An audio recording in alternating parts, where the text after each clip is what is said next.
Chemistry class ॾहों बाब पंजो सबक ॾहों तस्वरनि जो खाको कंसेप्ट डायग्राम आवां केमिस्ट्री उस्ताद नजीला चन्ना आवां के सिंध ऑनलाइन स्कूल में भली कार असांजे जो लेक्चर जो मौजू आहे तस्वरनि जो खाको कंसेप्ट मैप।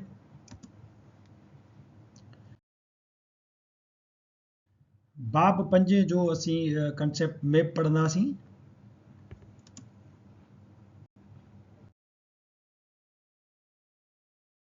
असां पंहिंजे बाब में एटमॉस्फेयर जे बारे में पढ़ियोसीं। एटमॉस्फेयर जी वस्फ इहा आहे त धरतीअ जे गोले जे ॿाहिरां गैसुनि जो तह मौजूदु थिए थो चौधारी, उन गैसुनि जे तह खे गॾाए असां एटमॉस्फेयर चऊं था। टोटल 4 नेचुरल सिस्टम्स थींदा आहिनि, उन्हनि मंझां हिकिड़ो नेचुरल सिस्टम एटमॉस्फेयर आहे। एटमॉस्फेयर मजमूई तौर ते नाइट्रोजन, ऑक्सीजन, नोबल गैसुनि, कार्बन डाइऑक्साइड, पाणी जे बुखारनि ऐं नहरनि ज़रड़नि जो ठहियलु आहे। परसेंटेज जे लिहाज़ खां एटमॉस्फेयर में वधि में वधि नाइट्रोजन गैस आहे 78%, ॿिए नंबर ते ऑक्सीजन 21%, टे नंबर ते आर्गान ऐं ॿियूं नोबल गैसूं, कार्बन डाइऑक्साइड, पाणी जा बुखार ऐं सॉलिड पार्टिकुलेट्स शामिल आहिनि। एटमॉस्फेयर खे वायुमंडल खे चइनि तहनि में विरायो वियो आहे। पहिरियों तह आहे ट्रोपोस्फेयर, ॿियों आहे स्ट्रेटोस्फेयर, टियों आहे मीज़ोस्फेयर ऐं चौथों आहे थर्मोस्फेयर ऐं हिन में पंजो तह पिणु शामिल हूंदो आहे जंहिंखे असां एक्ज़ोस्फेयर चवंदा आहियूं। ट्रोपोस्फेयर वायुमंडल जो तक़रीबन 70 खां 80% वज़न हिन तह में समायल आहे। घाटे में घाटो तह एटमॉस्फेयर जो ही आहे, बाक़ी 20 खां 30% वज़न जेको आहे उहो ॿियनि टिनि या मीज़ो ऐं एक्ज़ोस्फेयर समेत जेके 4 तह पोइते थियनि था उन्हनि मंझि 20 खां 30% आहे। 70 खां 80% वधि में वधि वज़न एटमॉस्फेयर जो हिन तह में आहे ट्रोपोस्फेयर। पाणीअ जा बुखार, दज़ वग़ैरह पिणु हिते ई मौजूदु हूंदा आहिनि ट्रोपोस्फेयर में। इन जे करे हिन ई ट्रोपोस्फेयर में ककर ठहंदा आहिनि। मींहं वग़ैरह वसण जो जेको मंज़र आहे उहो समूरो हिते थींदो आहे। असांजी जेका मौसमी फेरघेर थिए थी उहा पिणु ट्रोपोस्फेयर में ई जनम वठंदी आहे। ट्रोपोस्फेयर जो आख़िरी जेको लेयर थिए थो, आख़िरी हद, उनखे चवंदा ट्रोपोपाज़। ट्रोपोपाज़ खां मथे वरी स्ट्रेटोस्फेयर शुरू थिए थो, ॿियों तह, यानी धरतीअ खां 12 किलोमीटरनि खां मथे 50 किलोमीटरनि ताईं स्ट्रेटोस्फेयर जो तह फैलियल आहे। स्ट्रेटोस्फेयर में जीअं असां मथे चढ़ंदासीं, एल्टीट्यूड सां मथे वेंदासीं त गर्मी पद वधंदो वेंदो। इन जो सबबु हिकिड़ो इहो आहे त हिन तह में मथे ओज़ोन लेयर मौजूदु आहे। ओज़ोन लेयर जो कमु इहो आहे त उहो सिज खां ईंदड़ कुझु शुआनि खे जेकी धरती ऐं उन ते मौजूदु जानदारनि जे लाइ नुक़सानकार हूंदा आहिनि, उन्हनि शुआनि खे ओज़ोन जो तह जज़ब करे वठंदो आहे। तंहिंजे करे स्ट्रेटोस्फेयर जो मथियों हिसो गरम थींदो, हेठां खां जीअं मथे वेंदो त गर्मी जो पद वधंदो वेंदो आहे। स्ट्रेटोस्फेयर जी आख़िरी हद खे वरी असां चवंदासीं स्ट्रेटोपाज़। स्ट्रेटोपाज़ 50 किलोमीटरनि ते ख़तमु थींदो, उतां खां शुरू थींदो मीज़ोस्फेयर, टियों तह। मीज़ोस्फेयर 50 किलोमीटरनि खां शुरू थींदो, मथे 85-90 किलोमीटरनि ताईं मीज़ोस्फेयर जो तह फैलियल आहे। हिते जीअं जीअं तव्हां मीज़ोस्फेयर में मथे चढ़ंदा वेंदव त एल्टीट्यूड सां गॾु मथे गर्मी पद घटिजंदो वेंदो। मीज़ोस्फेयर जी चोटीअ ताईं वञी करे पहुचंदव त तव्हांखे रिकॉर्ड थधि मिलंदी आहे, तक़रीबन -90 डिग्री सेंटीग्रेड ताईं। हेठि इहो गरम आहे छो त हेठां स्ट्रेटोस्फेयर अथसि, उन में ओज़ोन तह आहे, उहो हूअं ई गरम रहंदो आहे, तंहिंजे करे हिन जो हेठियों हिसो गरम आहे। मथे इहो जीअं जीअं वेंदासीं त थधो थींदो वेंदो। मीज़ोस्फेयर छिडरो तह आहे, पर पोइ बि इन में गैसुनि जो मिक़दार एतिरो हूंदो आहे जो जॾहिं मथां थर्मोस्फेयर खां या खिला खां जेकी पथरेला जिस्म अचनि था जिन खे मिटियोर्स चइबो आहे, उहे हिन मीज़ोस्फेयर में जॾहिं ईंदा आहिनि ज़मीन जे तरफ़, इहे कशिश जे करे गेलजंदा आहिनि त उहे हिननि गैस जे मालिक्यूलनि सां जेके हिते मौजूदु आहिनि उन्हनि सां घसंदे घसंदे ॿरी पवंदा आहिनि ऐं असांखे ज़मीन तां इहे ॿरंदड़ सितारा नज़र ईंदा आहिनि जिन खे असां शूटिंग स्टार्स जो नालो ॾिनो आहे। मीज़ोस्फेयर जो आख़िरी तह आहे मीज़ोपाज़। मीज़ोपाज़ खां मथे असांजो थर्मोस्फेयर जो तह शुरू थिए थो, तक़रीबन 85 किलोमीटरनि खां 120 या 600 किलोमीटरनि ताईं ॿुधायल आहे त मथे थर्मोस्फेयर फैलियल आहे। थर्मोस्फेयर जे बारे में वधीक मालूमात कोन्हे का, पर इहो आहे त एल्टीट्यूड सां मथे गर्मी घटिजंदी वेंदी आहे, जीअं जीअं मथे वेंदो त गर्मी घटिजंदी वेंदी आहे। थर्मोस्फेयर खां ॿाहिरां असांजो मौजूदु थिए थो एक्ज़ोस्फेयर। एक्ज़ोस्फेयर खे असां हिन एटमॉस्फेयर जो आख़िरी तह चऊं था। एक्ज़ो जी माना आख़िरी आहे, ॿाहिरियों आहे। ऐं हिन तह जे लाइ इहो पिणु चयो वञे थो त हिते धरतीअ जी कशिश एतिरी घटि हूंदी आहे एक्ज़ोस्फेयर में, जो एक्ज़ोस्फेयर में गैसुनि जा मालिक्यूल हितां एस्केप थी स्पेस में खिला में बि हलिया वेंदा आहिनि।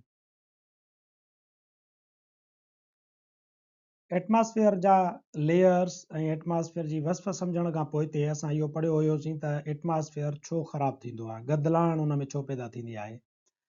जॾहिं एयर पॉल्यूटेंट्स यानी हवा में गदलाइण फैलाईंदड़ अंसरनि जो जजो मिक़दारु एटमॉस्फेयर में पैदा थींदो आहे, गॾु थींदो आहे, त असांजो एटमॉस्फेयर ख़राबु थींदो आहे। एटमॉस्फेयर खे गदिले करण जा जेकी जुज़ा आहिनि, असां उन्हनि खे एयर पॉल्यूटेंट्स सॾूं था, यानी हवा में गदलाइण पैदा कंदड़ अंसर। हवा में गदलाइण पैदा कंदड़ अंसर मुख्य तौर ते असां टिनि क़िस्मनि में विरायूं था। हिकिड़ा आहिनि कार्बन जा ऑक्साइड्स, ॿिया आहिनि सल्फर जा ऑक्साइड्स, ऐं टियां आहिनि नाइट्रोजन जा ऑक्साइड्स। इन्हनि टिनी सां गॾु क्लोरोफ्लोरोकार्बन थी वियो या वोलेटाइल ऑर्गेनिक कंपाउंड्स थी विया, उहे पिणु एयर पॉल्यूटेंट्स हूंदा आहिनि।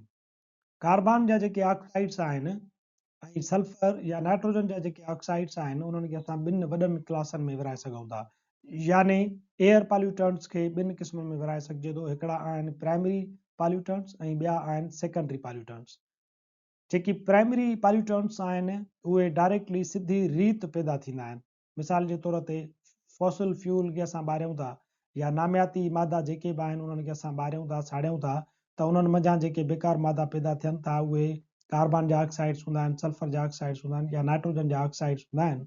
इहे सिधी रीत शयुनि जे ॿरण या सड़ण मां पाण ई पैदा थी हवा में शामिल थिया, तंहिंजे करे हिननि खे प्राइमरी पॉल्यूटेंट्स सॾूं था।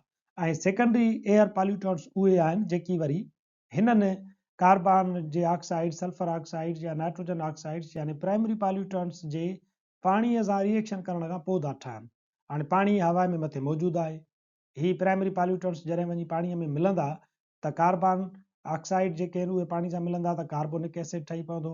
सल्फर जा ऑक्साइड्स पाणी सां वञी मिलंदा H2O सां त सल्फ्यूरिक एसिड या सल्फ्यूरस एसिड ठही पवंदो। ईअं नाइट्रोजन जा ऑक्साइड्स पाणी सां मिलंदा वञी करे हवा में, त उते तव्हांखे नाइट्रिक एसिड मिलंदो। तंहिंजे करे सल्फ्यूरिक एसिड हुजे या असांजो कार्बोनिक एसिड हुजे या असांजो हुजे नाइट्रिक एसिड, इन्हनि खे असां चऊं था सेकेंडरी पॉल्यूटेंट्स, छो त इहे तॾहिं पैदा थिया जॾहिं प्राइमरी पॉल्यूटेंट्स हवा में मौजूदु आया थिया। बुखार जंदड़ नामियाती मुरकबनि, वोलेटाइल ऑर्गेनिक कंपाउंड्स या कोल ऐं लावा जेके जबल ॿरंदा आहिनि उन्हनि जे ॿरण सां या सनतुनि ऐं गाॾियुनि जे दूहे मंझां कार्बन, सल्फर ऐं नाइट्रोजन जा ऑक्साइड्स पैदा थींदा आहिनि। जेकॾहिं प्राइमरी पॉल्यूटेंट्स जा तव्हां सबब ॻोल्हियो त उन्हनि जा मुख्य तौर ते सबब इहे आहिनि त इहे कार्बन जा ऑक्साइड्स जेके आहिनि गाॾियुनि जे दूहे मां पैदा थींदा, या जबल जेके लावा ॿरनि था उन्हनि मंझां पैदा थींदा आहिनि। सल्फर जा ऑक्साइड्स वरी तॾहिं ॿरनि था जॾहिं तव्हां कोल साड़ियो था जंहिंजे अंदरि सल्फर मौजूदु हूंदो आहे। कोल जो ॿरंदो त उनजो सल्फर जेको ऑक्सीजन सां रिएक्शन कंदो उहो बि ॿरंदो, त सल्फर ऑक्साइड में तब्दील थी मथे हवा में शामिल थींदो वेंदो। ईअं ई वरी नाइट्रोजन जा जेके ऑक्साइड्स आहिनि उहे हाई टेम्परेचर्स जेके थियनि था उते इहे नाइट्रोजन जा ऑक्साइड्स ठहंदा आहिनि, नाइट्रोजन ऐं ऑक्सीजन पंहिंजो पाण में रिएक्शन कंदा आहिनि। इहे प्राइमरी पॉल्यूटेंट्स असांजा मुख्य तौर ते सनअतुनि जे धुएं, गाॾियुनि जे धुएं, लावनि मां या जेकी पावर स्टेशन्स थियनि थियूं उतां पिणु इहे पैदा थींदा आहिनि।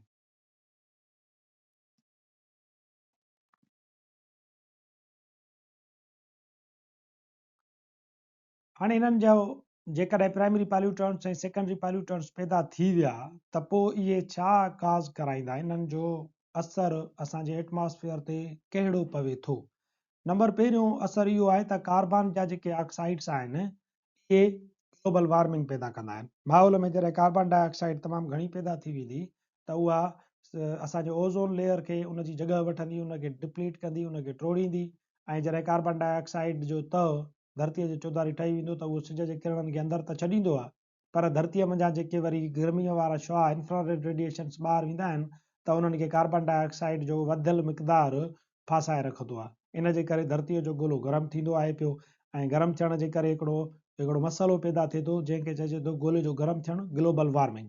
ग्लोबल वार्मिंग जे करे वरी ॿिया मसइला पैदा थींदा आहिनि, जीअं बर्फ़ानी जबलनि जो ॻरणु आहे या मौसमियाती तब्दीलियूं थियनि थियूं, समुंड जी सतह में वाध थिए थी, ऐं वरी इन्हनि जे करे वरी ॿिया मसइला पैदा थियनि था।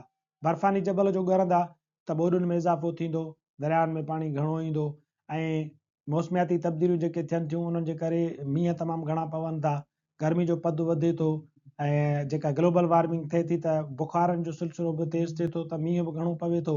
समुंड जी सतह में वाध थींदी रहे थी त उहो सामुंडी पाणी खारो थींदो आहे त उहो ज़मीन खे जेके उते कोस्टल एरियाज़ आहिनि, शहर आहिनि जेके समुंड जे किनारनि ते, उन्हनि खे पाईंदो अचे थो, खाईंदो अचे थो, त जेके अॻु आबादियुनि वारा शहर हुया उहे गैर आबाद थींदा वञनि था, ऐं जेका ज़मीन आबाद हुई उहा पिणु गैर आबाद थींदी वेंदी आहे, उहा खारी थींदी वेंदी आहे।